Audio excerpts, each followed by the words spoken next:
Session में सबका स्वागत है। और हम चैप्टर 15 में पहुंच गए। देखो कैसे हम कभी शुरुआत किए थे, 1.5 साल पहले मेरे ख्याल से, ऑलमोस्ट 1 साल से ज्यादा हो गया। गीता के एनिवर्सरी में हमने स्टार्ट किया था, गीता जयंती को। और आज देखिए हमारा चैप्टर 15 में है ना, कैसा मैजिकली सब हो रहा है। और चैप्टर 15 हमने जस्ट चैप्टर 15 ये इतना ये ऐसा चैप्टर है ना जिधर आप भगवान को जान सकते हैं, स्वयं परमात्मा को। उसको पुरुषोत्तम बोलो, परमात्मा बोलो, जो जो वर्ड से आप संबोधित करो तो उनको आप जान सकते हो। तो ये योग बोलते हैं ना इसको, अलग अलग ये चैप्टर को अलग अलग तरीके से हम इसको संबोधित कर सकते हैं। एक तो बोलते हैं yoga with the supreme person, यानी बोलते हैं ना एक हम आत्मा तक पहुंच गए। फिर आत्मा से बाद योग यानी कनेक्शन, हम आत्मा से पहले कनेक्ट करें, फिर आत्मा से परमात्मा से कनेक्ट करें। तो वो जो योग है आत्मा भी यहाँ तक हमको बताया गया था, आत्मिक स्थिति तक कैसे आना है ना। 4 चैप्टर 14 तो और एकदम क्लियर हमको अंडरस्टैंडिंग मिल गया कि हमको क्या है 4 गुणों को, ये है ना 3 गुणों को परे चले जाए तो हम आत्मिक स्थिति में चले जाते हैं, है ना। जो इससे परे है, ये तीनों से परे है ना। जो तीसरा बोलते हैं ना अलग चीज है, ये तीनों की नहीं है। जो क्या है एकदम शुद्ध है, परिशुद्ध एकदम ना। तो उस तक पहुंचना ही आत्मिक स्थिति। हमको लगता है वहां पहुंच के हम परमात्मा को प्राप्त कर लिए। वो तो एक जर्नी है। और वो जर्नी भी इजी है क्या? इजी भी है, कठिन भी है। समझ जाए तो बहुत आसान है, साधक बन के साध लो तो आसान है, नहीं तो we all in work in progress. हमको क्या है, जब साधक बन के उसको साधते हो, उसको एंजॉय करना है जर्नी को, क्योंकि उसमें ऐश्वर्य हमको देखने मिल रहा है ना। वो भी तो अपने आप में बहुत अच्छा है। ऐसा नहीं कि इसको ऐसे छुटकारा पाके यहाँ से भागते हैं, ऐसा मत सोचिए। ये वो परमात्मा का ऐश्वर्य को देखना, उसको अनुभव करना, ये बहुत बड़ी बात है ना। तो हम उनके ऐश्वर्य को एंजॉय करते हुए आगे बढ़े, जर्नी को एंजॉय कीजिए। कभी कुछ अनएक्सपेक्टेड हो गया तो ठीक है ना। हमको परमात्मा तो परिशुद्ध प्रेम करते ही है ना, ये तो कंफर्म हो गया है।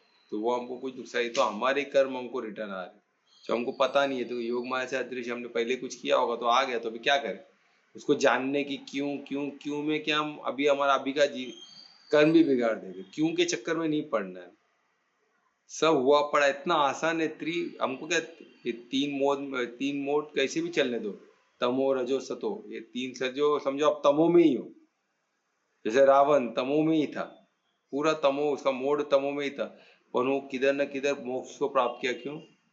क्योंकि वो परे था, उसको पता था मोड में ही नहीं। उसको पता था ये मोड में ही नहीं हूँ, उसको कहा ना कहा पता था। पर वो क्या बोलते ना, उसका लक्ष्य बहुत बड़ा था, तब देवता को हराना, देवता से सुप्रीम होना। ऐसे लक्ष्य रख के फायदा क्या है? सिर्फ परमात्मा को पाने का लक्ष्य होना चाहिए। तो वो उसकी वजह से, नहीं तो मोक्ष को प्राप्त हुआ। फाइनली उसने लास्ट में देख लिया कि मैं नहीं हरा सकता हूँ, उसने एक्सेप्ट किया कि राम देवता ने। तो वो एक्सेप्ट ही नहीं कर रहा। जब वो एक तमो में है तो देवता नहीं आ सकते क्या? कोई देवता स्वरूप नहीं बन सकता है क्या? बिल्कुल बन सकता है। वो जब बना है वो लेवल तक, तो नॉर्मल इंसान भी बस धार्मिक धर्म पे चलने वाला भी वो लेवल तक जा सकता है।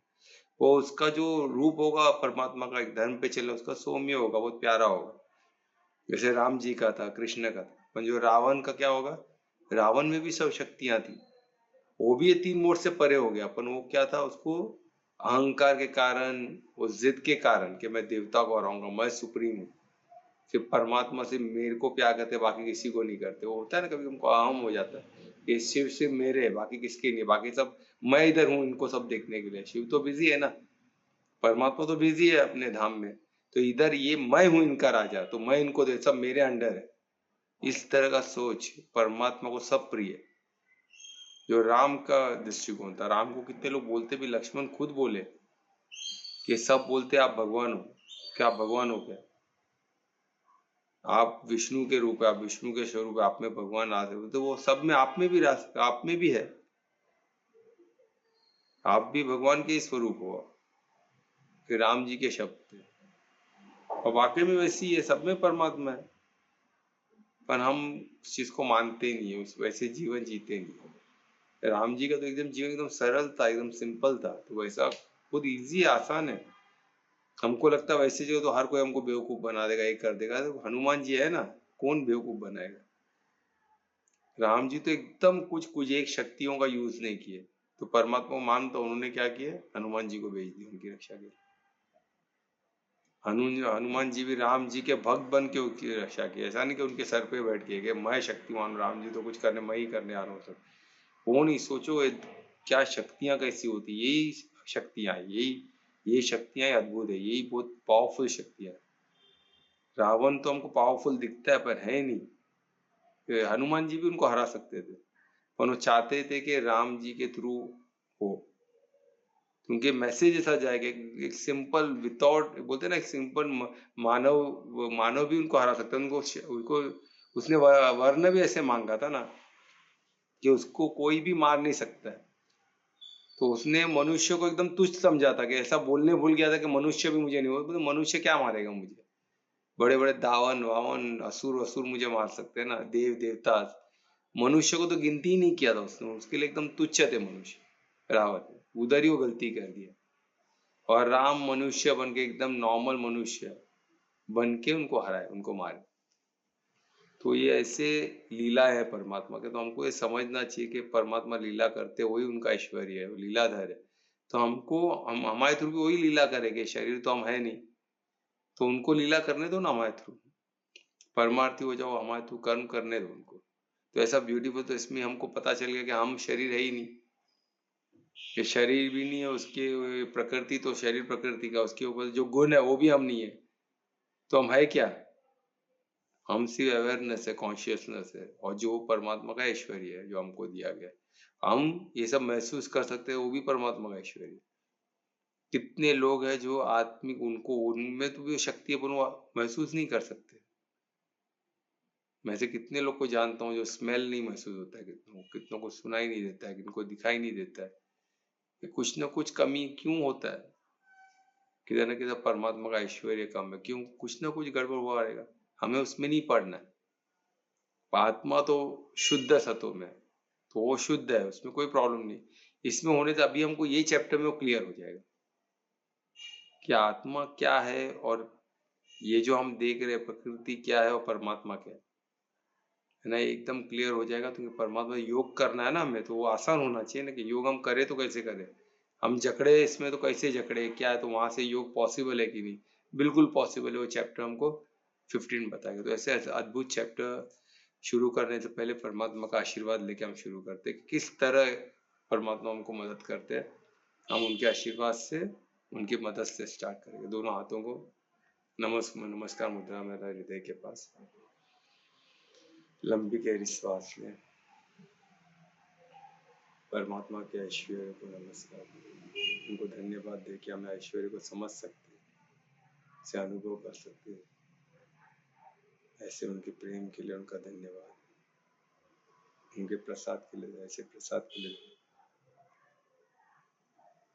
और प्रार्थना करें आगे भी वैसे हमें ज्ञान ऐश्वर्य प्रदान करें,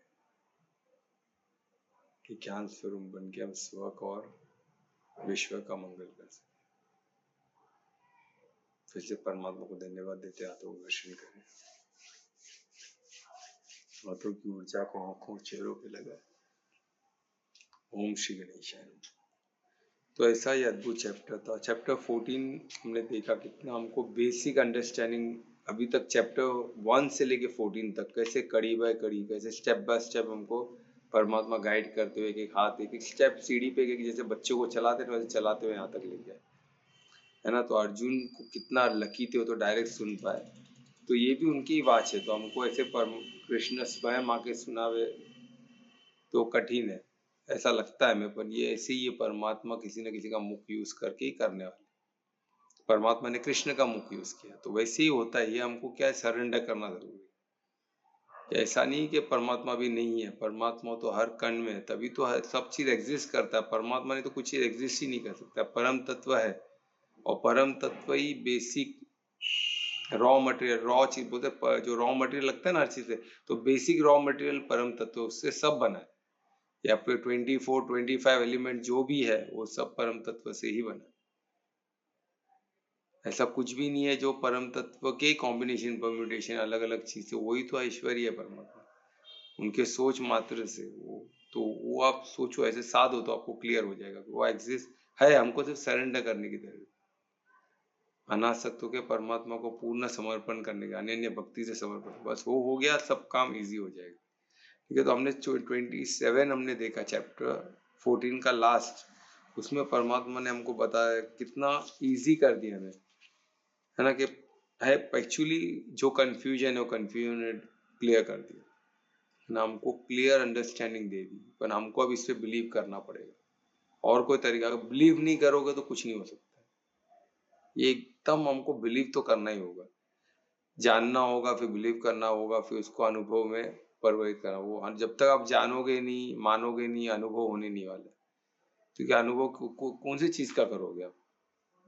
जिसको जानते, जिसको मानते, जिसको साधोगे वही तो अनुभव होगा ना। हम जो चीज को जानते नहीं, मानते नहीं, अभी मेरे को अभी भी एक बंदे मिले थे, फोन पे बात हुई थी, वो मुझे सब टेक्निकल मेडिकल का सब बता रहे थे, क्योंकि ओमान में किधर तो भी फॉरेन कंट्री में, वो उधर मेडिकल लाइन में काम किए काफी सालों से, अभी रिटायर्ड है, रिटायर होके भी काफी साल हो गया, तो उनको अभी डायबिटीज है, सब है, प्रॉब्लम्स काफी है। वो बोलते मैं फील्ड में नंबर से, तो एकदम टेक्निकल वर्ड्स रहते ना, वो वर्ड से संबोधित करते हुए बोल रहे थे, और बोल रहे थे मैं इतना साल मेडिकल फील्ड में ही रहा हूँ, किसी कारणवश में डॉक्टरी नहीं कर पाया, तो तभी चार्जेस बहुत थे, डैडी के पैसे नहीं थे, तो मैं डॉक्टरी नहीं कर पाया, तो मैं दूसरा स्ट्रीम पर मैं मेडिकल लाइन में रहा हूँ। वो बोलना चाहते थे कि एमबीबीएस नहीं कर पाया, तो ठीक है, वो पार्ट तक सही था। फिर उन्होंने डिटेल, इतना डिटेल में उन्होंने एक्सप्लेन किया कुछ उनके प्रॉब्लम का, अद्भुत है ना, इतना डिटेल नॉलेज होना है ना, वाकई में वो मेडिकल लाइन के प्रोफेशन के, वो उसी में काम किए रहे, तभी इतना डिटेल में एक एक वर्ड, एक शब्द जो बोलते हैं ना मेडिकल टर्म, इतना क्लियर, क्रिस्प क्लियर उन्होंने बोला विद एक्सप्लेनेशन। उन्होंने काफी बोला, अभी मैं काफी मैं और बोलूंगा तो और डिटेल में जा सकता हूँ। पर इतना टाइम नहीं है हमें भी, आपको भी, तो आप अभी आप बोलो, आप मुझे मेरी मदद कर सकते हो? अब सोचो, यानी इतना कॉम्प्लिकेटेड वो खुद को करके रख दिए, इतने भारी भारी वर्ड। उनको मैं यही बोला, जब हम कुछ करते, जितना भी हम पढ़ो, पहले ये अंडरस्टैंडिंग तो क्लियर होनी चाहिए कि अननोन बहुत बड़ा है। हम कितना भी पढ़े, कितना भी जानने जाए, तो भी अननोन हमेशा बड़ा रहने वाला। ये आप मानते हो कि नहीं? उसने बोला मानता हूँ। फिर उनको थोड़ा सा बताया, वो सब चीज मानते मानते ही किए, पर वो खुद को बोल रहे मैं डायबिटीज हूँ। हम कौन पर, हम डायबिटीज हो सकते हैं क्या? हम बीमार हो सकते हैं क्या? पहले बेसिक अंडरस्टैंडिंग नहीं है। सोचो क्यों? क्योंकि जो मेन ज्ञान होना चाहिए, साइंस ऑफ लिविंग, जो जीवन विज्ञान, जो मनुष्य जीवन का जो गुह्य बातें सिखाता है, वो ज्ञान तो है ही नहीं।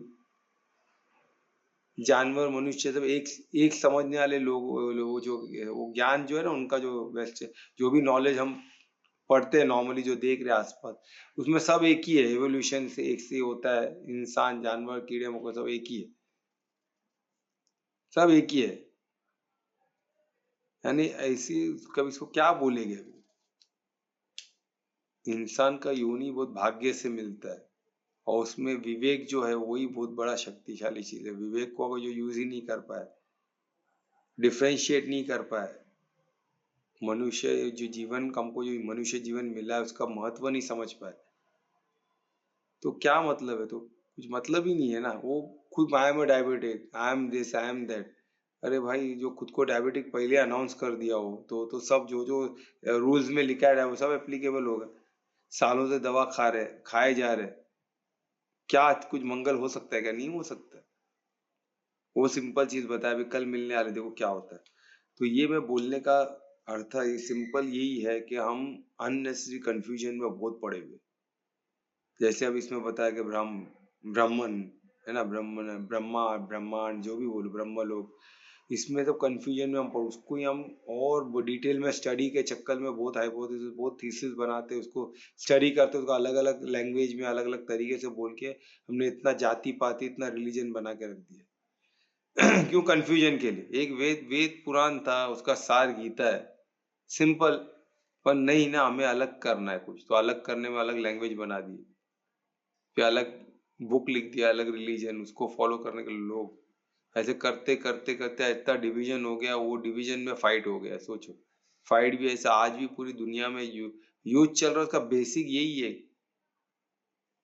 बेसिक रीजन यही है कि हम उस बाकी से सुपीरियर है, अहंकार, हम सुपीरियर है। कोई बोलेगा मेरा कंट्री सुपीरियर, कोई बोलेगा मैं सुपीरियर, हमारा जो नस्ल है वो सुपीरियर है। अरे हमने जानवर में भी नस्ल, जानवर में भी देख ली, ये नस्ल का जानवर सुपीरियर, ये इंफीरियर, हमने यानी इंसान की बुद्धि तो कैसी हो गई। हर चीज में हम सुपीरियर इंफीरियर ढूंढते रहते हैं, ये इंफीरियर और सुपीरियर। सिर्फ दो ही डिवीजन होते हैं, धर्म और अधर्म, बाकी कोई डिवीजन है ही नहीं। धर्म जो धर्मराज को परमात्मा को जानते हैं, उनके धर्म, परमात्मा जो धर्म हमें दिया है वो धर्म पे चलते हैं। परमात्मा सबको अपना काम दिया गया है, ह्यूमन बीइंग को अपना काम, हर एक को हर चीज एक कड़ी में है और कड़ी इंपॉर्टेंट है। उनको कड़ी में वो धर्म उनको करना चाहिए। सूर्य अपना कार्य धर्म करते, प्रकृति अपना धर्म करती, ग्रेविटेशनल फोर्स, हर एक को लॉ, जो भी लॉ है वो भी, देवी देवता जिसको हम बोलते, सब अपने अपने धर्म में टिके हुए। एक मनुष्य में धर्म धर्म को टिकने में प्रॉब्लम है, बाकी किसी में प्रॉब्लम नहीं, क्योंकि उनको ही वो विवेक दिया गया है ना डिसीजन लेने का, ये मैं करूँ कि ये नहीं करूँ। चॉइस सिर्फ इंसान के पास है, देवी देवता के लोग के पास भी चॉइस नहीं है, सूर्य के पास भी, सूर्य देवता का कोई चॉइस नहीं है, उनको चॉइस है ही नहीं सिलेक्शन का। उनको सूर्य की तरह उनको प्रकाश ही देना है बस, पीरियड, उनको दूसरा चॉइस है ही नहीं। वो अपने धर्म पे ही टिके रहेंगे, उनका ऐश्वर्य ऐसा है। तो बुरा है, बुरा नहीं, वो अच्छा है, परमात्मा के ऐश्वर्य पे टिके हुए, वो अपनी उनकी एबिलिटी है, उनको ऐसा ऐश्वर्य दिया गया। हमको विवेक दिया गया, वो विवेक का ऐश्वर्य है, पर हम उसका दुरुपयोग करते हैं, है ना। तो यही दिक्कत है। तो हमको ये समझना, ये समझ के हम अगर खुद को करेक्ट कर ले तो हो गया काम। और करेक्ट करना है ना साधना, है ना, विवेक का यूज करके, वही बात है। तो इसमें ब्रह्मांड, ब्रह्मांड का बोले कि जो भी निरंकार है, जो भी, वो सब मेरे से, यानी वो स्व बोलते मुझसे ही, मेरे ही आशय है, यानी सब मुझसे ही निकले हुए, एकदम क्लियर, ऐसा कोई चीज नहीं है। ब्रह्मांड, पूरा ब्रह्मांड मुझसे ही, तो अखंड ब्रह्म, कितने ब्रह्मांड, सब मुझसे ही निकले हुए। गुड, प्लस मैं ही इमोर्टल हूँ, यानी अमृतम मैं ही हूँ, यानी इमोर्टल हूँ। जो भी अमृत की बात होती है, जो इमोर्टल की बात होती है, परमात्मा ही है। हम परमात्मा के अंश है, तो हम भी इमोर्टल। आत्मा, परमात्मा, आत्मा, वो शब्द से समझो तो हम परमात्मा के पार्ट हुए ना, उस क्रिएटर के अंश है, तो हम भी मास्टर क्रिएटर के अंश है, तो हम भी क्रिएटर है। हम परमात्मा के अंश है, तो हम भी अमृतम है, हम भी इमोर्टल है ना, पहले भी थे, आज भी हमेशा रहेगी। तो ये चीज, हम भी इम्पेरिशेबल है, परमात्मा इम्पेरिशेबल है। इम्पेरिशेबल है, यानी क्या बोलते हैं उसको हिंदी में, अविनाशी, यानी अविनाशी, इम्पेरिशेबल। वो पेरिश नहीं है, दूध रखो तो खराब हो जाता है, पेट्रोल रखो तो गुल हो जाता है ना, कुछ भी। तो ये सब चीज सब यूज होते हैं, वाटर रखो तो खराब हो जाता है, वो भी सब पेरिशेबल है। धूप लगा तो धीरे धीरे उड़ जाता है, चेंज हो जाता है, फॉर्म चेंज कर देता है। तो ये सब सब पेरिशेबल है, सब अविनाशी नहीं है, सब नाश होने वाली चीज है, खराब होने वाली चीज है, गुल होने वाली चीज है, यूज होने वाली चीज है। पर आत्मा ऐसी नहीं है। तो परमात्मा के बारे में बात हो रहा है, हम परमात्मा के अंश है। समुद्र का एक ड्रॉप भी समुद्र जैसे ही रहेगा ना, तो हम भी उसी समुद्र, परमात्मा के अंश है, तो हम आत्मा है, वो परमात्मा है, जो जिनका विस्तार अखंड ब्रह्मांड है, यानी भरपूर, सब जो भी एग्जिस्ट करता है उनके अंदर करता है। कि वो जो भी शाश्वत है वो सब परमात्मा ही है। कोई चीज अगर शाश्वत मानते हो, जो है आपको दिखता ही है, एग्जिस्ट करता है, तो वो परमात्मा का ही स्वरूप। उनके बगैर कोई शाश्वत कोई चीज एग्जिस्ट ही नहीं कर सकता है। और वही धर्मराज है। धर्म से, धर्म को स्थापन करने वाले भी वही है, धर्म को सबको गाइड करने वाले भी हो, धर्म के धर्मराज के राजा वही है, धर्मराज यानी परमात्मा, और कोई नहीं है ना। तो हमको वही धर्म पे चलना है, वही जो राजा है, और राजा प्रजा तो उसके हिसाब से ही चलेगी ना, या बेटे बाप पिता के हिसाब से, बाप बेटा पिता के हिसाब से चलेगा, है ना। प्रजा राजा के हिसाब से चलेगी। तो प्रजा समझो यार, वो हमारे राजा भी है, हमारे पिता भी है। तो पुत्र का धर्म के हिसाब से भी हमको उनका मानना है, और प्रजा के हिसाब से भी उनका। तो राजा भी वही है, धर्मराज भी वही है, हमारे पालन करता भी वही, माता पिता सब वही है, हमको निर्माण करने वाले भी वही है, पालने वाले भी वही है, और हमको धर्म का रास्ता, धर्म के राजा, तो धर्म न, अब धर्म पे जो हमको धर्म देने वाले, वो भी प्रदान करने वाले, वो भी वही। ये आनंद प्रदान करने वाले जो स्टेट ऑफ ब्लिस है, वो भी परमात्मा ही है। तो परमात्मा को याद करेंगे तो ब्लिस स्टेट में आएंगे ना। जितना आप परमात्मा से कनेक्टेड होगे उतना आप ब्लिस में रहोगे, उतना आनंद में रहोगे। और देखो कितना बहुत आनंद, उस दिन आनंद भी वही है, अनंत अंतिम भी वही है ना। और सबसे चरम पे जो बोलते हैं ना, सबसे ऊपर सबसे बेस्ट कौन है, तो वो भी परमात्मा है। चरम पे जो बोलते, सब चरम सीमा बोलते ना, एक लिमिट के बाद कुछ नहीं है, तो क्या चरम क्या है, वो भी चरम भी परमात्मा है। अंतिम भी कोई चीज होगी तो वो भी परमात्मा है। तो आनंद भी परमात्मा है, जिसका कोई अंत न हो, जो अनंत हो, वो भी परमात्मा है। तो ऐसे अद्भुत परमात्मा को समझने के लिए, उनसे योग करने के लिए चैप्टर 15 ऐसे ऐसे जो अनेक ऐश्वर्य, अनेक शक्ति से, जो सर्वव्यापी है, सर्वशक्तिमान है, सर्वज्ञाता है, ऐसे परम पिता परमात्मा से कनेक्ट होने का हमको चैप्टर मिला है 15 से। ऐसे अद्भुत चैप्टर, तो ऐसे चैप्टर का आज आगाज करेंगे। और पहले श्लोक पे चले। कौन आज ऐसे अद्भुत चैप्टर का फर्स्ट श्लोक कौन पढ़ने वाला है? मैं कर रहा हूँ। Very good. तो मैं रिक्वेस्ट करूंगा ध्रुवेश से कि आज का श्लोक चैप्टर 15 का फर्स्ट श्लोक को रिसाइट करें। श्री गणेशाय नमः। श्री भगवानुवाच ऊर्ध्वमूलमधः शाखम् अश्वत्थं प्राहुरव्ययम् छन्दांसि यस्य पर्णानि यस्तं वेद स वेदवित्। अद्भुत ध्रुवेश, बहुत अच्छा आपने रिसाइट किया। देखिए चैप्टर 15 का फर्स्ट चैप्टर ध्रुवेश ने रिसाइट किया है। कितना अद्भुत रिसाइट किया। देखो ये चैप्टर को अभी ये फर्स्ट श्लोक से हमको कितना एग्जाम्पल के साथ एक बहुत ही इंपॉर्टेंट एग्जाम आपने देखा रहेगा, वट वृक्ष जो बैनियन ट्री है उसको सिंबलाइज करते हैं ना। हमने देखा कितने बार वट वृक्ष कैसा उल्टा दिखाया जाता है, तो वो वेद में उसका मेंशन है, उसी को डिस्क्राइब किया था गीता में। वो बहुत भी महत्वपूर्ण चीज, उसको देख के हम काफी कुछ समझ सकते हैं। जब भी हम बैनियन ट्री या कोई भी वृक्ष को देखें, स्पेशली बैनियन ट्री, तो हमको परमात्मा का ऐश्वर्य, परमात्मा क्रिएशन का भास होना चाहिए। तो पेड़ हर जगह है और पेड़ सिर्फ देते हैं। सबसे अगर देना सीखना है तो पेड़ों से सीखो। प्रकृति जो पेड़ पौधे है वो हमेशा सिर्फ देते हैं। अब देखो उन्होंने फल दिए, फल किसको चाहिए? पेड़ को नहीं चाहिए, वो हमारे लिए ये फल इतने मेहनत से जमीन से न्यूट्रिशन खींच के वो फल तक पहुंचाते, पत्ते हमारे लिए, ब्रांचेस हमारे, सब पन क्यों इतना मेहनत कर रहे? तो सृष्टि उनका धर्म पे, अपने धर्म पे वो चल रहे हैं इतने, उनको तो एक बीज से दूसरा पेड़ बन जाएगा। और वो ऐसे हमारी तरह अटैच भी नहीं रहते उनके बच्चों से, ये मेरा बच्चा, को इतने बच्चे चाहिए, ऐसा कुछ भी नहीं है। वो तो हमारे लिए पेड़ जरूरी है, प्रकृति के लिए जितने पेड़ रहेंगे उतना अच्छा। तो बीज बीज इतने बनाते हैं, लाखों बीज, उसमें से कितने बीज तो उनको नसीब ही नहीं होता है। तो कितने कीड़े मकोड़े, तो बीज में भी तो प्रोटीन क्या क्यों चाहिए, प्रोटीन है, मिनरल्स है, क्या क्या बीच में है, जो हर एक को प्राणी को खा के। देखो कुछ लोग, कुछ इंसेक्ट ऐसे रहते हैं जो फल को नहीं खाते, सिर्फ बीज को ही खाते, इसलिए वो इतने अनगिनत बीज बनाते हैं कि कितने लोग खा के भी कुछ तो बीज बचेगा, वो एक तो जाएगा। तो प्रकृति का भी कार्य हो गया, कीड़े मकोड़ों को भी कुछ मिल गया, फूड चेन में सबको खाने मिल गया। पत्ते इतने देते कि पत्तों से ऑक्सीजन मिल गया, कार्बन डाइऑक्साइड जो टॉक्सिक है वो हमने ले लिया, ऑक्सीजन दे दिया। यानी कंटिन्यू उनका हर काम कितना अद्भुत है। तो ऐसे पेड़ को जब याद करो तो आपको वट वृक्ष का याद आना चाहिए, चैप्टर 15 याद आना चाहिए। पर इसमें एक ही फर्क है कि इसमें पेड़ क्या है, उल्टा है। रूट्स ऊपर की तरफ दिया गया और पत्ते नीचे, पत्ते फूल सब नीचे दिए। इसका रीजन क्या है? इसका रीजन भी हम देखेंगे जैसे हम आगे बढ़ते तो आपको मिले। तो कितना ये अद्भुत एग्जाम्पल है। तो इसको हमको ये आज हम समझेंगे। हमने काफी लोग ने, किसी को पता है क्या इससे? कितनों ने देखा है? पहले मेरे को ये बताइए।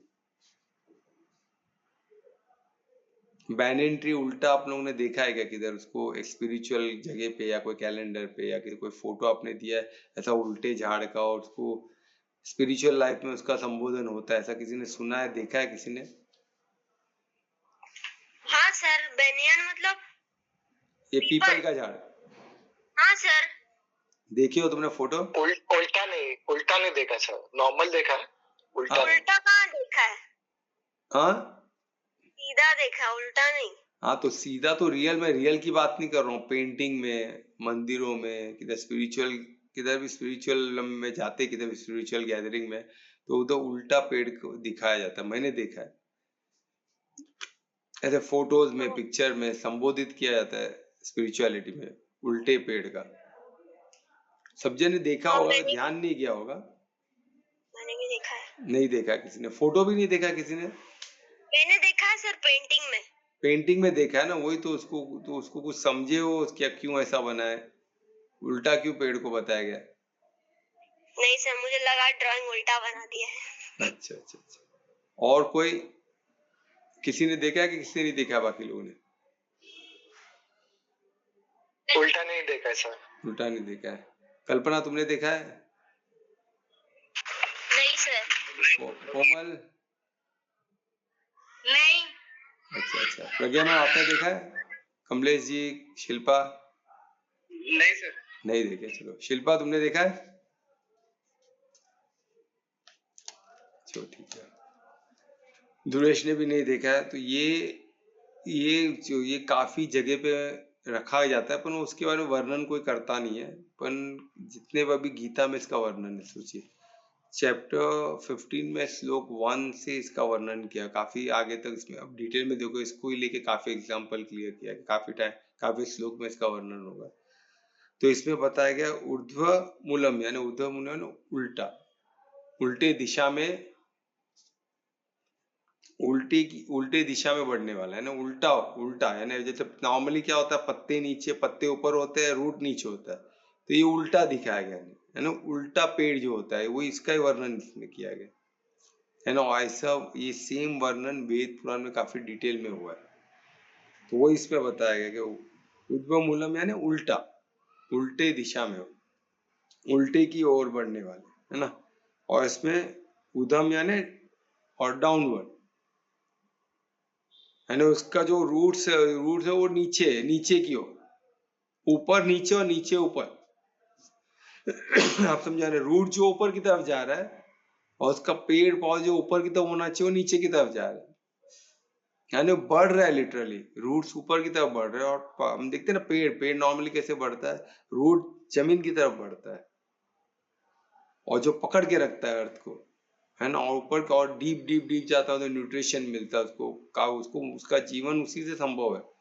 और ऊपर क्या है, ऊपर पेड़ पौधे ब्रांचेज ऊपर भी बढ़ रहा है, ऊपर हाइट बढ़ रहा है, ऊपर और स्प्रेड हो रहा है अपने अपने कैपेसिटी के। बैंयन ट्री तो हम देखते हैं ना, अलग अलग रूट भी निकलता है फिर, और जिसका कोई अंत नहीं हो, कंटिन्यू चलते हैं। मैंने हैदराबाद में एक जगह देखा था जहाँ कितना साल पुराना मुझे नहीं पता, हजारों साल पुराना बैंयन ट्री है, हजारों साल।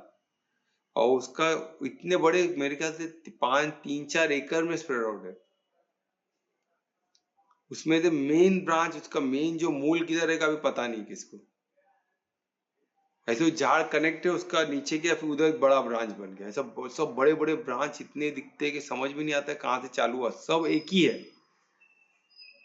यानी बैंयन ट्री रियल क्या होता है, मैंने उधर देखा। हमने तो देखा सब काटते रहते, तो ऐसा लगता है वो एक ही रहता है, बाकी तो ऐसे टूटे है, किधर जुड़े है तो उसको काट दिया गया है तो छोटा है ऐसे। पर उधर मैंने 3 एकड़ में स्प्रेड आउट है एक ही पेड़, और एक एक उसके ब्रांच ऐसे पतले जो निकलते जमीन में जुड़ के, ऐसे ब्रांच बन गए बड़े बड़े कि अभी जो मेन ओरिजिनल कौन सा है और उसका वो जार से निकला हुआ ब्रांच नीचे जुड़ के वो कौन सा छोटा बड़ा हमको नहीं समझ में आया। 3 एकड़ ढूंढे तो भी नहीं मालूम पड़ेगा मेन ब्रांच। तो हमको लगता है मेन ब्रांच बहुत मोटा होना चाहिए, कोई जरूरी नहीं है। सब मैं इमेज दिखाऊं? हाँ इमेज दिखाओ। हाँ दिखाओ दिखाओ, शेयर करो, सबको आइडिया मिल जाएगा कि कैसे होता है। वो मिला तुमको वही झाड़ जो बता रहा हूँ मैं, इंडिया में है, हैदराबाद में, एक आंध्र प्रदेश में है, 3 एकड़ में स्प्रेड आउट। रियल नहीं है तो पेंटिंग टाइप है। अच्छा पेंटिंग है, रियल भी मिल जाएगा, आप लोग देखना गूगल में सर्च करके मिल जाएगा। दिखाओ क्या हो गया, दिखा रहे हो क्या?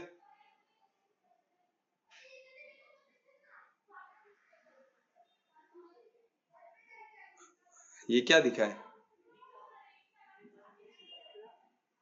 अच्छा ये तुम अभी का दिखा रहे हो ना, ये वट वृक्ष। मैं तो रियल बैंयन ट्री दिखाने बोल रहा था। चलेगा चलो। अभी ये होगा नहीं सही, इसको मेरे को लॉग आउट करना पड़ेगा क्या स्क्रीन को? सॉरी सर, हाँ नहीं मैं नहीं, भूल आ गया गया। आ गया आ गया आ गया ना? आ गया। क्या बात है, आज कैसे ऑटोमेटिक आ गया, उस दिन तो वो तकलीफ दिया था।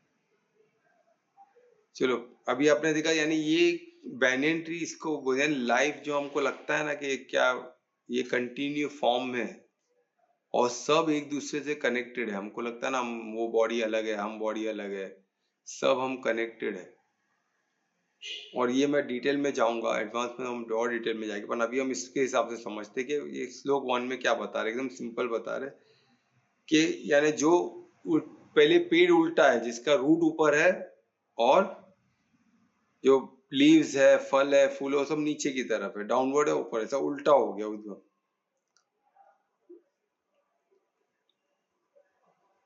और जो ब्रांचेस है, उसमें ब्रांचेस है, ट्रंक है और ब्रांचेस है, ब्रांचेस सब फैल रहे, ठीक है। अश्वत्थम यानी वही इधर से बैनियन ट्री, यानी उल्टा बैनियन ट्री, जिसमें ब्रांचेस नीचे की तरफ है, डाउनवर्ड ब्रांचेस और रूट्स ऊपर है। समझ गए? वो बता रहे हैं ऊर्ध्व मूलम, यानी उल्टा है और उसके ब्रांचेस नीचे की तरफ बढ़, डाउनवर्ड ब्रांचेस हो रहे। तो ऐसे सेक्रेड फिग, यानी क्या बोले सेक्रेड फिग, यानी पीपल का झाड़, यानी वृक्ष। उसमें क्या है, ऐसा कहा गया है, ऐसे कहा गया है कि ये शाश्वत है, ये सब, ये जो ये पीढ़ी शाश्वत है, ये फैक्ट है। ये ऐसा उल्टा हमको लगे, ऐसा उल्टा हो सकता है क्या, मैंने शाश्वत है। कैसे शाश्वत है वही बता रहे हैं। यानी इसकी जो पत्ते हैं, वैदिक मंत्र अभी कैसे शाश्वत है, इसको सिंबोलाइज करके हमको ये शाश्वत कैसे वो बता रहे। तो इसमें जो पत्ते दिखते हैं वो सब वैदिक मंत्र है, वैदिक क्या होता है, श्रोत्र जो बोल रहा है वैदिक है ना, वैदिक जितने हमारे 4 वेद है, ये 4 वेदा जो फूड है में हमारे, ये 4 वेदा को जानने वाले को ही ज्ञाता बोला गया। तो ये यानी 4 ये फूड आपने ग्रहण किया तो आपका लाइफ परफेक्ट हो गया। यानी ये मेन 4 फूड जो बताया गया, जो 4 वेदा, ठीक है। तो उसको अभी मैं उसको बाद में कभी ले गया, अब इसमें क्या लिखे हुए हम देखते हैं। जो लिखा वे जो पत्ते जो है वो क्या है, वैदिक मंत्र है। जितना हरा भरा वैदिक मंत्र, जितना हरा भरा रहेगा पेड़, उतना वो पेड़ अच्छा माना जाता है ना, जो वैदिक। तो उसके उसको पेड़ का इसका रूट वूट भी स्ट्रांग रहेगा, अंडरस्टूड है इसके वैदिक मंत्र। तो वो इसमें बताया गया, जो वैदिक जिसके पत्ते वेद मंत्र हो जाए, यानी वेद सूत्र ज्यादा रहे, पत्ते का वर्णन किया तो पत्ते ज्यादा होते हैं पेड़ में, ऑफ वेज, और जिसके पत्ते यानी वेद मंत्र ही जिसके लीव्स बन जाए, पत्ते बन जाए, वेद मंत्र श्रोत्र ही लीव है ना, वो ज्यादा दिखे, यानी ज्ञान स्वरूप दिखे, है ना। ज्ञान स्वरूप हम किसको बोलते हैं, जैसे वो दिखे ज्ञान स्वरूप, यानी वेद मंत्रों को जानने वाला कैसा दिखेगा, वैसे दिखना चाहिए। तो वो ज्ञान स्वरूप हो गया, यानी पत्ते दिखते हैं ना ज्यादा, तो वही बताया जिसके जैसे दिखने चाहिए, उसको उसको बोला जाता है जानना, जानता है, यानी वेदा यानी जानने वाला, वेद को जानने वाला। और वह वेदवित हो जाता है, यानी क्या, जो वेदा को जानता है, जो नोअर ऑफ वेदा वो वेदवित हो गया। और जो जानने को वेदा, इसमें इसमें इन शॉर्ट ये बताया गया है, जो यानी जो वेद पुराण को, वेद के मंत्रों को ही जी रहा है, जो ज्ञान स्वरूप बन के ही जी रहा है, वो वेद का ज्ञाता हो गया। वेद का ज्ञाता हो गया ना, वो ये पेड़ को जान लिया, और ये पेड़ को जानने वाला ही पेड़ को छोड़ सकता है। और ये पेड़ को एक किस्म का संसार बनाया गया, इसको संसार समझो आप। संसार में अलग अलग लोग है, तो अलग अलग ब्रांचेस है, अलग अलग ट्रंक है, और सब कनेक्टेड है। और ये रूट्स क्या है, ये रूट क्या है, रूट हमारे आत्मा को पकड़ के रखते हैं। जैसे धरती में रूट धरती को पकड़ के रखते हैं, वैसे रूट आत्मा को पकड़ के रखते हैं। हमको जान ही नहीं देते, जितना हम इसको इसमें जब हम कब तक जब तक हम इसको पेड़ को हम समझेंगे तो हम छूटेंगे नहीं। इसको पेड़ को हम संसार समझेंगे, संसार है जिसमें हमको एक रोल करना है, रोल करके हमको निकल जाना है। हम ये पेड़ नहीं है, हमें संसार नहीं है, हम इस संसार के ज्ञाता है। हम कर्म क्षेत्र नहीं है, कर्म क्षेत्र संसार है, प्रकृति संसार है, सृष्टि संसार का पार्ट हो सकता है। और यही जो 24 एलिमेंट है, वो यही पेड़ डिनोट करता है। जब से आपका मन बुद्धि सब जो भी आता है, वो ये पेड़ डिनोट करता है। पूर्ण प्रकृति को पेड़ डिनोट करता है। यानी आप इसको एक एक चीज को आप ब्यूटीफुली, हम डिटेल में जाएंगे तो आपको पता है कितना अद्भुत है। इसको डिटेल में समझो तो बहुत कुछ है। ये सब क्यों बताया गया एग्जाम्पल, कि हमको ये चीज याद, क्योंकि पेड़ ही पेड़ है ना हर जगह। अगर ये हमेशा आप याद रखोगे संसार मैं नहीं हूँ, सिर्फ ये संसार क्यों मैं नहीं हूँ, तो एक पेड़ की बात नहीं हो रही है इधर। बैनियन ट्री जिसके अलग अलग ब्रांचेस है, उसको हजारों साल से वो चीज है। अभी किसका कौन सा पेड़ कौन हुआ, कौन चला गया, कौन आया, हमको नहीं पता है ना। पेड़ का भी एक लाइफ रहता है ना, उसके बाद चला दूसरा कोई आया, तीसरा कोई, पर वो तो सब एक ही दिख रहा है। कौन गया कौन आया कुछ मालूम ही नहीं हो, तो वो एग्जिस्ट दिख रहे हैं। तो वैसे ही संसार है, बॉडी चेंज हो रहा है, ये हो रहा है, सब हो रहा है सब। पर हमको अलग अलग लगता है, वो मर गया है बच गया। अरे कोई मरा कोई बचा नहीं है, सिर्फ ट्रांसफॉर्म हो रहे सब। आत्मा तो मरती ही नहीं है ना, बॉडी मरता है। बॉडी में क्या है, वो तो अपना ट्रांसफॉर्म हो रहा है सब, मैनिफेस्टिंग चेंज हो रहा है सब। तो एक संसार का ही पार्ट है ना सब। पर हम फंसे रूट में, क्योंकि हम छोड़ने को तैयार नहीं है। जिस दिन हमको मालूम पड़ गया संसार, तो ऑटोमेटिक वो रूट की पकड़ छुड़ जाएगी, कोई दूसरा जगह ले लेगा उसका। नहीं तो हम इसी चक्कर में, इसी संसार में अलग अलग रूट में, अलग अलग पत्तों में, अलग अलग इसमें भटकते रहे। कभी इधर फंसे, कभी उधर फंसे, कभी रूट में फंसे, कभी किधर, कभी क्या, ऐसे ही चलते रहेंगे। तो ये वेद का ज्ञाता होना जरूरी है। वेद 4 वेद है, और 4 वेदों को पढ़ना। तो परमात्मा ने देखो, कृष्ण, इसके लिए उसको सौम्य रूप बोलते हैं, कृष्ण के प्यारे रूप, जो हमें एकदम इजी कर दिए। हमको गीता देखे, उसका सार है। वेद पुराण को समझना, उसको पढ़ना बहुत डिफिकल्ट है। सोचो ये 18 चैप्टर्स में उसका सार आ गया। इसको समझ जाओ, इसको जियो, गीता को जियो, है ना। कृष्ण को अपना सारथी बना लो, जैसे अर्जुन ने बना लिया, तो भाई पार ही है ना। महाभारत को जीतना कितना टाइम लगेगा। गाइडेंस भी मिलता रहेगा, प्रेम भी मिलता रहेगा, और सक्सेस भी मिलता रहेगा। हर चीज इजी हो जाएगा। सक्सेसफुल अर्जुन क्या सक्सेसफुल नहीं थे? पूरे सबसे, अगर कोई सबसे बड़ा हीरो था महाभारत का, अर्जुन ही था। अर्जुन को ही वो पदवी, महाभारत बोलते हैं अर्जुन का ही नाम याद आता है। ये जीता कौन? अर्जुन। सबसे ज्यादा शक्तिमान कौन? अर्जुन। सबसे ज्यादा फेमस कौन? अर्जुन। सबसे ज्यादा पर कृष्ण का प्यारा कौन? अर्जुन। सबसे बड़ा भक्त कौन? सबसे बड़ा शिष्य कौन? अर्जुन। हर चीज अर्जुन। तो कृष्ण क्या हुए? कृष्ण से परमार्थी हुए। सबसे बड़ा शाप किसको लगा? कृष्ण को लगा। इन्हों को कुछ शाप अपनी लगा, इन्हों तो फर्स्ट क्लास जी है। शाप किसको भोगना पड़ा? कृष्ण को। ऐसे प्यारे है हमारे कृष्ण, हमारे परमात्मा, जो सब चीज अपने पे ले लेते, हम पे कुछ आने ही नहीं दे। तो मेन करता तो वही है ना, हम तो निमित्त मात्र है। हम तो वही समझो, अगर आप सारथी कृष्ण को बना दो तो कार्य हो गया। तो ऐसे कृष्ण को आने के लिए तो हम मेहनत कर रहे हैं उनको, है ना। इसलिए हमारे लिए चैप्टर 14 और 15 बहुत इंपॉर्टेंट है।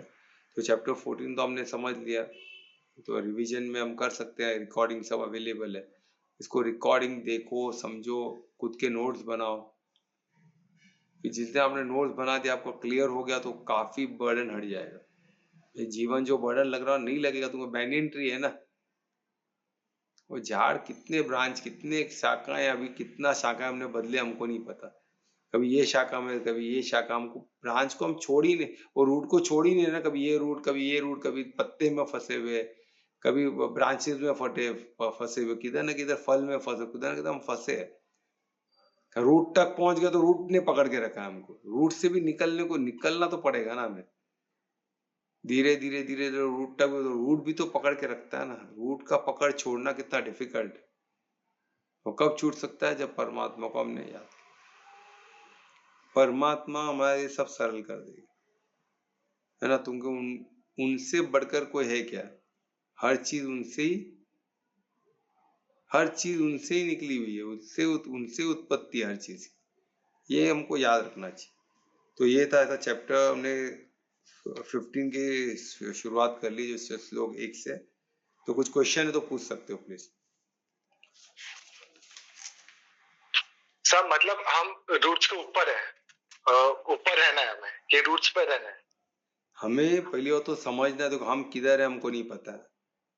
पहली बात तो संसार एक बैनियन ट्री जैसा है, संसार हमको बहुत कुछ देता है ना, पर हम किधर फंसे नहीं, क्योंकि 4 गुण जो है ये भी ये पेड़ के ही है। जितने फल हमको मिलते हैं ये भी पेड़ के ही है। फल पेड़ में लगते हैं ना, हम जो खाते हैं हमको मीठा लगता है, कोई अच्छा लगता है, कोई बुरा लगता है।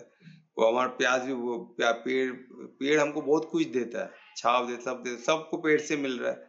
तो जो मिलता है तो संसार भी हमको बहुत कुछ देता है ना, और सब वेस्ट ऐसा नहीं है, वो जरूरी है संसार में, पर हम उसकी आसक्ति मान के उसी आसक्ति में पड़े रहते कि यही सब कुछ है, परमात्मा जैसा कोई चीज है ही नहीं, वो सब बात की बात है, ये मेन है। ऐसा हो सकता है क्या? ये तो एक पेड़ है ना, कि पेड़ से परमात्मा, तो परमात्मा क्या है वो तो समझो। तो पेड़ अपनी जगह पे है, परमात्मा अपनी जगह पे, ये जानने वाला, के पेड़ को जानने वाला है ना, वेद यानी वही वो ज्ञान को जानने वाला कि मैं पेड़ नहीं हूं, वो रूट में है। जब तक तो उसको रहना रहेगा, जिस दिन पता चला नहीं है मेरा कार्य हो गया, छोड़ देगा, सिंपल।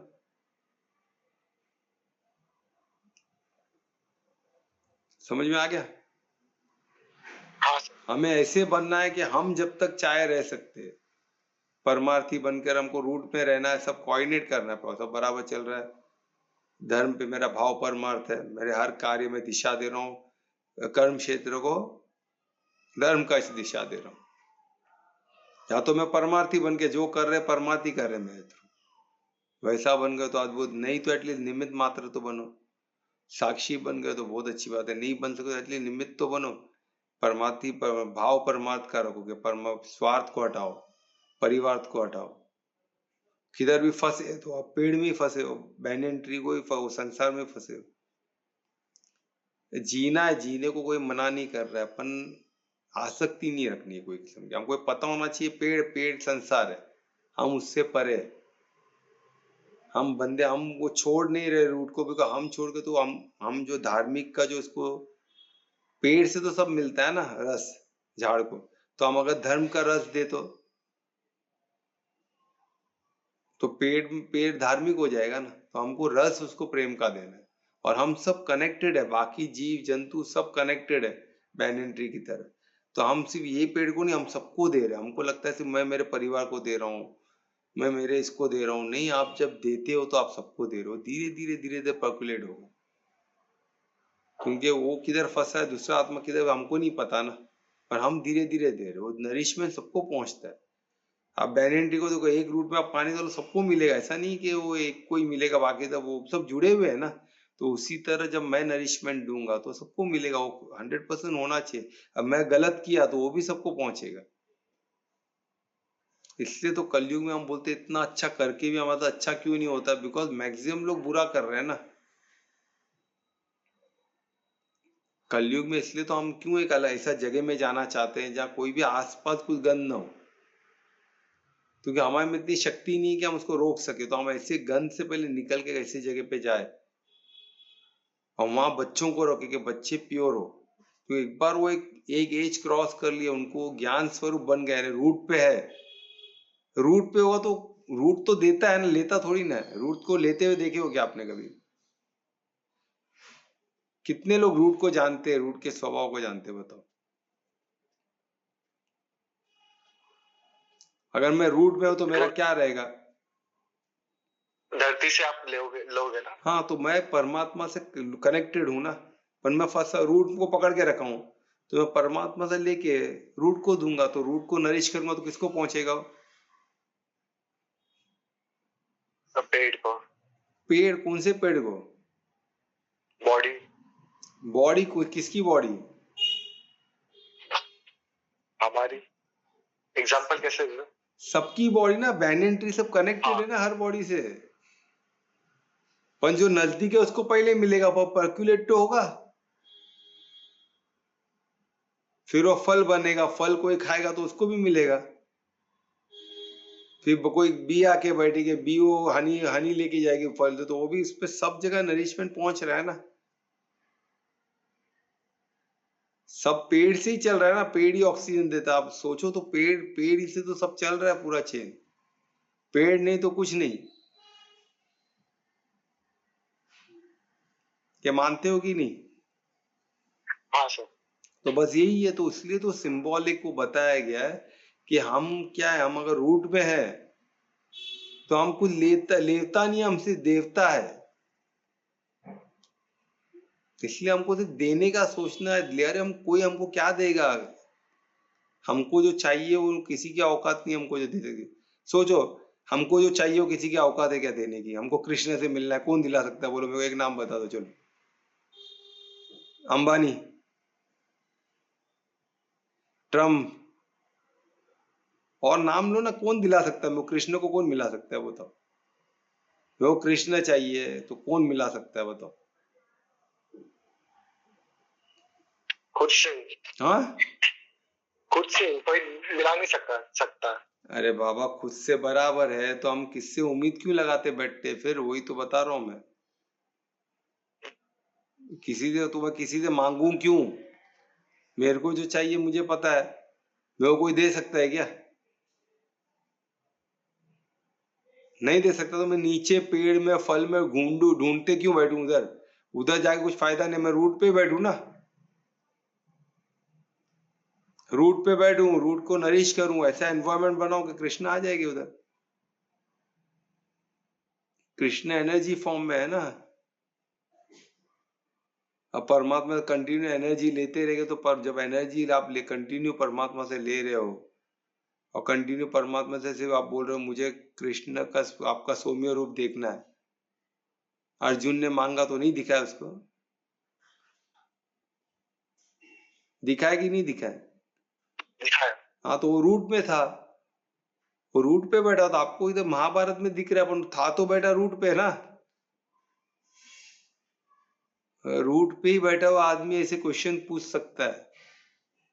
राइट क्वेश्चन पूछने के लिए आपको रूट पे बैठना पड़ेगा। आप अगर फलों के बीच में कीड़े मकोड़े तो घूम रहे हो, फल के आगे पीछे ही पत्तों के बीच में घूमते बैठो तो कुछ नहीं होने वाला। आपको रूट पे आना पड़ेगा, जड़ में आना पड़ेगा, और जड़ से आपको नरिश करना पड़ेगा पेड़ को। तब परमात्मा की नजर आप पे पड़ेगी कि यार ये बंदा तो मेरे पेड़, मेरे पूरे संसार को, मैंने जो मेरे क्रिएशन को नरिश कर रहा है, उसके पास जो भी है दे रहा है, उसके पास जो है मेरा ऐश्वर्य है, तो मुझे इसको देना होगा। तो परमात्मा आपको और शक्ति देगी, वो शक्ति अब और बांटोगे, और देगी, और फिर आप बोले मुझे आपका सौम्य रूप देखना है, बोले तथास्तु, दिख गया सौम्य रूप। बस यही है, और कुछ है नहीं, इतना सरल है। ठीक है, और कोई क्वेश्चन? हाँ सर। कुछ क्लियर हुआ दुरेश? हाँ सर। Okay, very good. और कोई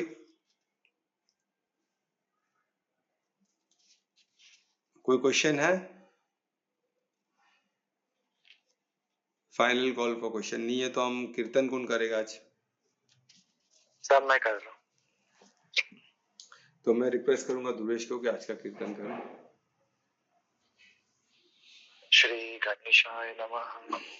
शिव शिवाय शिव शिवाय शिव शिवाय शिव शिवाय शिव शिवाय शिव शिवाय शिव शिवाय शिव शिवाय शिव शिवाय शिव शिवाय शिव शिवाय शिव शिवाय शिव शिवाय शिव शिवाय शिव कैलाशों के वासी धौली धारों के राजा शंकर संकट हरना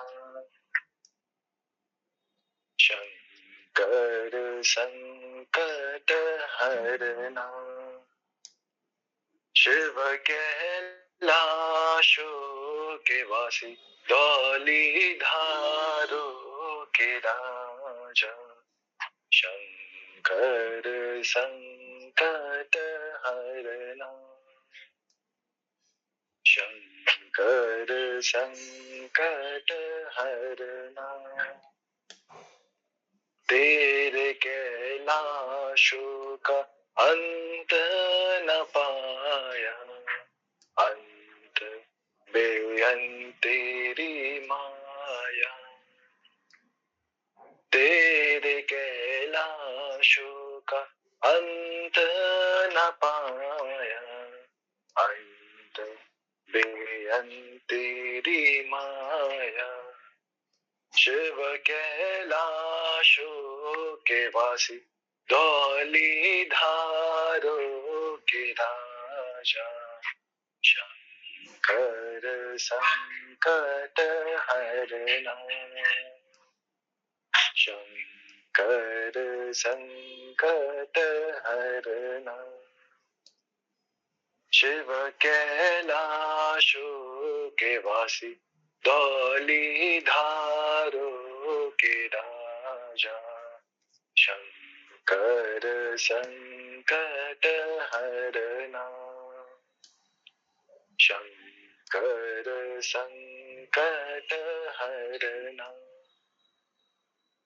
शिव शिवाय शिव शिवाय, शिव शिवाय शिव शिवाय, शिव शिवाय शिव शिवाय, शिव शिवाय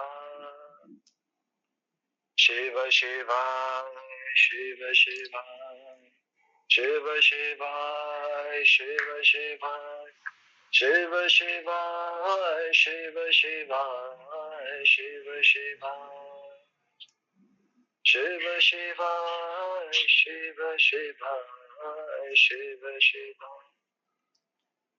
सांब सदा शिव शंभो शंकर, शरणम में तव चरण। हर हर महादेव।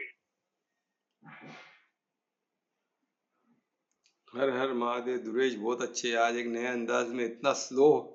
अभी तक हमने आपको स्पीड में गाते हुए सुना है, स्पीड में फास्ट ट्रेन की तरह भागते हुए देखा, स्लो ट्रेन कैसे पकड़ लिए? हाँ, भाव भाव बहुत प्यारा, एकदम स्लो, बहुत अच्छा आपने। ये गाना ही ऐसे गाया जाता है, स्लो था ना एकदम। तो नॉर्मली आपके गाने एकदम स्पीड वाले होते हैं ना, एकदम फास्ट वाले। चलो ये बहुत स्लो वाले बहुत डिफिकल्ट होते हैं एक्चुअली। चलो बहुत अच्छा आपने किया। महामंत्र भी करोगे? हाँ सर। तो मैं रिक्वेस्ट करूंगा दुर्गेश को कि महामंत्र। हरे कृष्णा कृष्ण कृष्णा हरे हरे, हरे राम राम राम हरे हरे, हरे कृष्णा कृष्ण कृष्णा हरे हरे, हरे राम राम राम हरे हरे, हरे कृष्णा कृष्ण कृष्णा हरे हरे, हरे राम राम राम हरे हरे।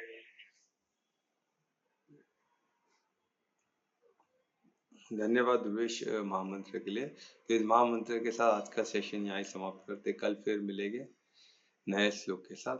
सबको आमंत्रित है। शुभ रात्रि, सबका मंगल हो। धन्यवाद, शुभ रात्रि सभी को। धन्यवाद सर, शुभ रात्रि सभी को। राधे राधे।